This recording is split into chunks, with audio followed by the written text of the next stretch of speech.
Welcome education progress में मैं आपको आज एक्सेल में ऑफसेट फार्मूले के बारे में बताऊंगा। तो अगर आप हमारे चैनल पे न्यू हैं तो हमारे चैनल को सब्सक्राइब कीजिए और हमारे चैनल को अपने फ्रेंड्स में भी शेयर कीजिए। तो चलते हैं हम अपने टॉपिक की तरफ। आज एक्सेल में मैं आपको ऑफसेट फंक्शन यानी ऑफसेट एक फंक्शन है, एक फॉर्मूला है, तो वो क्या काम करता है, तो आज हम इसके ऊपर जो है एक वीडियो मैंने बनाई है।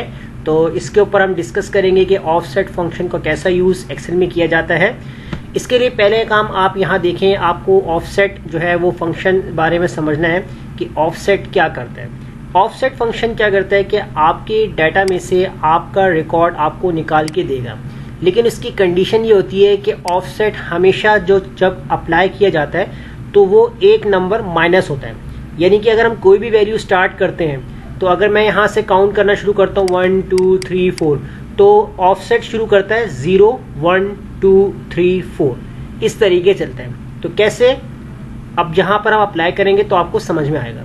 अब मैं क्या काम करता हूं, यहां पर ऑफसेट फंक्शन का यूज करने के लिए मैं इस हेडिंग को कॉपी करता हूं Ctrl+C और यहां नीचे मैं इसको पेस्ट कर लेता हूं Ctrl+V से, और इसका जो है फॉर्मेट है वो मैं थोड़ा चेंज कर देता हूं यहाँ पर, और इसको यहाँ पर सिलेक्ट करते हैं, बॉर्डर दे देते हैं और थोड़ा सा जो है इसकी रॉ साइज हम इंक्रीज कर लेते हैं। अब अप्लाई कैसे करेंगे यहाँ पर, अब जैसे आपके पास जो है तमाम एम्प्लॉयर्स हैं, उनकी यहाँ पर जो हमारे पास वैल्यूज है, जनवरी की वैल्यूज है, फेब की है एंड मार्च की है। अब ये आपको रिकॉर्ड निकालना है। अब आप रॉ वाइज देखेंगे कि रॉ नंबर 5 का रिकॉर्ड देखना है तो रॉ नंबर 5 का रिकॉर्ड उसी हेडिंग के नीचे उसके सामने आ जाए। रॉ नंबर 2 का देखना है तो रॉ नंबर 2 का भी निकाल सकते हैं। अब कैसे निकलेगा यहाँ पर, तो जिस सेल पे आपको रिकॉर्ड देखना है उस सेल पे फॉर्मूला अप्लाई होगा। तो मैंने यहाँ पर सिलेक्ट किया, इक्वल लगाया और ऑफसेट का जो फॉर्मूला है वो अप्लाई करेंगे।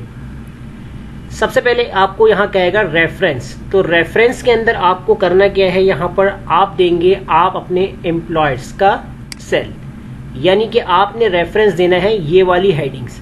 आप यहाँ पर नाम को भी सिलेक्ट कर सकते हैं, लेकिन मैंने आपको स्टार्टिंग में बताई है बात कि ऑफसेट हमेशा 0 से शुरू होता है। अब हेडिंग को मैंने सिलेक्ट इसलिए किया है क्योंकि जब ये सेल काउंट करेगा अपनी रॉस को तो वो ये रॉ आपकी जो काउंट होगी जो हेडिंग्स वाली है वो 0 होगी, उसके बाद ये वाली रॉ काउंट होगी 1, ये वाली रॉ काउंट होगी 2 3 4। अगर मैं ये वाला सेल सेलेक्ट कर लेता हूँ रेफरेंस में तो ये रॉ आपकी बन जाएगी 0, फिर ये वाली रॉ बनेगी आपकी 1, ये वाली रॉ बनेगी आपकी 2 3। इसी तरीके से हमने यहाँ पर जो रेफरेंस है इसलिए हमने यहाँ पर हेडिंग को सिलेक्ट किया है। कॉमा लगाएंगे। अब यहाँ आपसे पूछेगा रॉ, तो रॉ के अंदर आपने क्या करना है, आप ये वाला सेल करना सिलेक्ट, क्योंकि मैं यहाँ पर जो भी रॉ नंबर डालूंगा तो वो आपको जो है यहाँ पर जो रॉ नंबर डालेंगे उसी लिहाज से आपको यहाँ पर डाटा निकाल के देगा। अब इसको मैं क्या करता हूँ, इस रॉ को मैं कर लूंगा फ्रीज, F4 से मैं करता हूँ फ्रीज। अब फंक्शन मैंने फ्रीज क्यों किया है, क्योंकि मैंने अपने फॉर्मूले को आगे तक ड्रैग करना है, तो ये फॉर्मूला यानी कि ये वाला सेल आगे तक जाए लेकिन ये सेल अपनी जगह से मूव ना करे। अब अगर फ्रीज के लिए अगर आपको कोई प्रॉब्लम आ रही है तो कोई मुश्किल नहीं है, ऊपर आई बटन पे मैंने जो है वो $साइन का यूज कैसे किया जाता है उसका मैंने लिंक दे दिया है, तो वहां से जाके आप वो क्लास दे सकते हैं। अब यहाँ आप क्या करें, कॉमा लगाएं। अब कॉमा लगाने के बाद आपसे पूछेगा कॉलम, तो कॉलम आपने यहाँ पर देना है 0। अभी कॉलम पे हम बात करेंगे, पहले हम यहाँ पर बात करते हैं इस वाले फॉर्मूले की। तो कॉलम कैसे यूज करेंगे वो मैं आपको आगे बताता हूँ। अब कॉलम अभी हमने यहाँ यूज नहीं करना, हमने लगा दिया 0 और ब्रैकेट क्लोज और एंटर।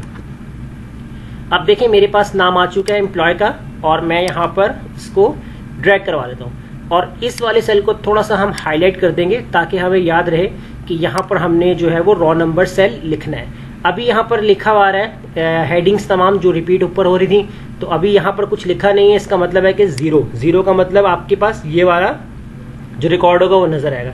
अब जैसे अगर आप यहाँ लिखते हैं 1, तो ये देखें 1 में आपको बता रहा है कि रॉ नंबर 1 का पूरा डाटा आपको नजर आ रहा है। अगर आप चाहते हैं कि रॉ नंबर 3 देखना है तो देखिए 1 2 3, तो जैसे ही आपने यहाँ पर 3 लिखा तो देखिए रॉ नंबर 3 का डाटा पूरा यहाँ आपको निकाल के दे रहा है। इस तरीके से अगर आप यहाँ पर देते हैं रॉ नंबर 5 या रॉ नंबर आप 4 देते हैं तो आपको पूरा रिकॉर्ड निकाल के दिखाएगा। अगर आप 0 लिख देंगे तो वापस से आपको हेडिंग दिखाएगा। अब जो भी आप रॉ निकालेंगे, लिखेंगे यहाँ पर रॉ नंबर वाइज, तो आपको उसी रॉ का जो है वो डाटा निकाल के देगा। अब ये आपको समझ में आ गया होगा कि ऑफसेट का जो फॉर्मूला है वो कैसे यूज किया जाता है। अब एक और तरीके से हम बात करते हैं, जैसे हमने बात की थी कि कॉलम्स को कैसे यूज करेंगे। तो मैं क्या करता हूँ, इतना डाटा यहाँ से उठा लेता हूँ, कॉपी कर लेता हूँ, Ctrl+C कॉपी, और यहाँ आता हूँ और Ctrl+V के साथ मैं करता हूँ इसको पेस्ट कर देंगे। यहाँ पर थोड़ा सा कॉलम का साइज बढ़ा लेंगे यहाँ पर हम इस तरीके से। अब यहाँ पर आपको यूज कैसे करना है इसके लिए हम बात करते हैं। तो एक यहाँ हम जो है हेडिंग बना लेते हैं। मैंने यहाँ पर हेडिंग डाल दी रॉ कॉलम, और इन दोनों को हम यहाँ पर हाईलाइट कर लेते हैं, बोल्ड कर लेंगे यहाँ पर, और फॉर्मेट कलर्स आप कुछ भी दे दीजिए यहाँ पर।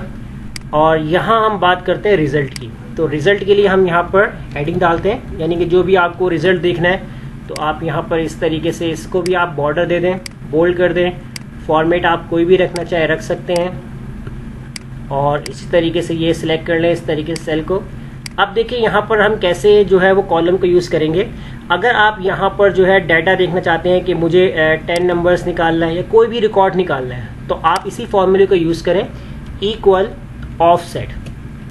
अब ऑफसेट के लिए आपने क्या करना है, रेफरेंस। अब रेफरेंस के लिए बात कर रहे हैं, हमने क्या करना है काम, हम देंगे यहाँ पर ये वाला सेल। अब देखें इस वाले फॉर्मूले के अंदर हमने रेफरेंस दिया था ना हेडिंग्स को, तो अब यहाँ आपने क्या काम करना है, इस हेडिंग से पहले वाला सेल आपने जो है वो सिलेक्ट करना है, क्योंकि यहाँ कॉलम की बात भी होगी। तो कॉलम की बात कैसे होगी, चले हम देखते हैं। पहले इसी सेल को सिलेक्ट रखते हैं, बाद में हम चेंज करेंगे। कॉमा लगाएंगे, रॉ पूछेगा तो रॉ नंबर में हम ये वाला सेल देंगे, और हम क्या करते हैं यहाँ पर कॉमा लगाएंगे। अब यहाँ मैं फ्रीज नहीं कर रहा, क्योंकि मुझे एक ही जगह पे खाली एक ही वैल्यू लेके आनी है, मुझे ड्रैग नहीं करवाना, इसलिए मैंने इसको लॉक नहीं किया। फिर हम यहाँ पर कॉलम नंबर की जगह हम दे देंगे यहाँ पर ये वाला सेल, ब्रैकेट क्लोज और एंटर। अभी देखिए जनवरी दिखा रहा है मुझे, मैंने कहा कि मुझे रिकॉर्ड देखना है 80, तो मैं देखूंगा 1 2 3, तो रॉ नंबर मेरी कौन से हो जाएगी यहाँ पर 80, यानी कि 3 डाल दिया। अगर आप चाहते हैं कि रॉ नंबर 3 का मुझे डाटा देखना है मार्च का, यानी कि 10 वैल्यू निकाल के दिखाए, तो मैं यहाँ हूँ जो 1 2 3, तो अगर मैं यहाँ लिखूंगा 3 तो यहाँ 0 बताएगा, क्योंकि सेल आपने ये सिलेक्ट किया है। इसका मतलब ये कॉलम अब आपका 0 होगा, ये 1 होगा, ये 2 होगा, तो मुझे यहाँ पर लिखना पड़ेगा 2। तो देखें अब आगे आपके पास 10 आ गया। अगर हम यहाँ पर चेंज करते हैं इस फॉर्मूले के अंदर, मैं इस फॉर्मूले के अंदर रेफरेंस जो है वो अब एक हेडिंग पहले वाला सेल जो है यहाँ सेलेक्ट कर लेता हूँ, और अब एंटर कर दूंगा। अब देखें रॉ तो बिल्कुल सेम रही, ये 0 हो गई, ये 1 रॉ, ये 2, ये 3, ये 4, ये 5, इस तरीके से ये 0 कॉलम, ये 1, ये 2, ये 3। तो अब देखें आप बिल्कुल प्रॉपर निकालेगा।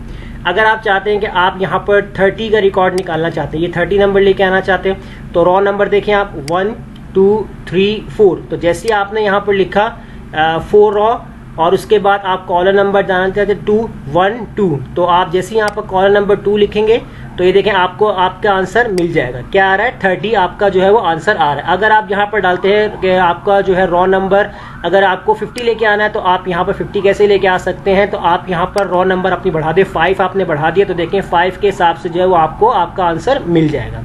तो उम्मीद करता हूँ आपको ये क्लास ज़रूर समझ में आ गई होगी कि ऑफसेट फंक्शन का यूज़ कैसे किया जाता है, वो मैंने आपको आज डिटेल में बताया है।